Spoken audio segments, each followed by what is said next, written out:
ওরে বাংলা। আবাসে দুর্নীতি ঠেকাতে কড়া মুখ্যমন্ত্রী। উপভোক্তাদের তালিকা তৈরি হলো, ফের সমীক্ষা নির্দেশ।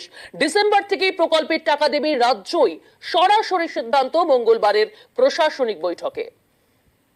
আমার এখানে এখনো 43 লক্ষ বাংলায় বাকি আছে। কাঁচা বাড়ি তো গ্রামে গ্রামে সবার, আস্তে আস্তে করব। আগামী ডিসেম্বর মাসে আমরা শুরু করব, 11 লক্ষ পাকা বাড়ি আমরা করে দেবো। 24-এর ভোটের প্রচারে প্রতিশ্রুতি, আর সেই প্রতিশ্রুতি মতোই এবার প্রশাসনিক সিদ্ধান্ত। আবাসের ঘর বানাতে টাকা দেবে রাজ্য সরকার। ডিসেম্বর মাসে প্রথম কিস্তির টাকা দেওয়া হবে। নিয়ে ভুরি ভুরি দুর্নীতির অভিযোগ উঠেছে। প্রকল্পের কাজ খতিয়ে দেখতে একাধিকবার বাংলায় প্রতিনিধি দল পাঠায় কেন্দ্র।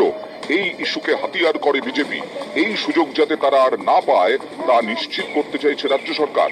দুর্নীতি ঠেকাতে তাই আবারও সমীক্ষার সিদ্ধান্ত নেওয়া হয়েছে। ভোটের ফল বেরোনোর পর মঙ্গলবার প্রথম প্রশাসনিক বৈঠক হয়। নবান্নের এই বৈঠকে পঞ্চায়েত দপ্তরকে মুখ্যমন্ত্রী নির্দেশ দেন, আবাসিক তালিকা তৈরি হলেও ফের সমীক্ষা করতে হবে। বলেন, আবাস প্রকল্পে অনেক যোগ্যদের নাম নেই, আমি এটা অনুভব করেছি। যারা যোগ্য নন তাদের নাম কোনোভাবেই ঢোকানো যাবে না। আবাসের তালিকা নিয়ে এর আগে দুবার সমীক্ষা হয়েছে।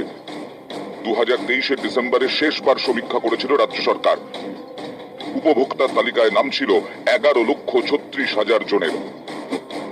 এবার ফের সমীক্ষার নির্দেশ দিলেন মুখ্যমন্ত্রী। কিভাবে সমীক্ষা হবে তার জন্য প্রয়োজনীয় গাইডলাইন ঠিক করে দেবে পঞ্চায়েত দপ্তর।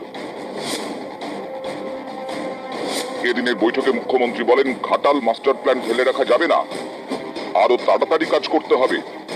মুড়িগঙ্গা সেতু নির্মাণের কাজ দ্রুত শুরু করা হবে, খুব তাড়াতাড়ি টেন্ডার ডাকা হবে।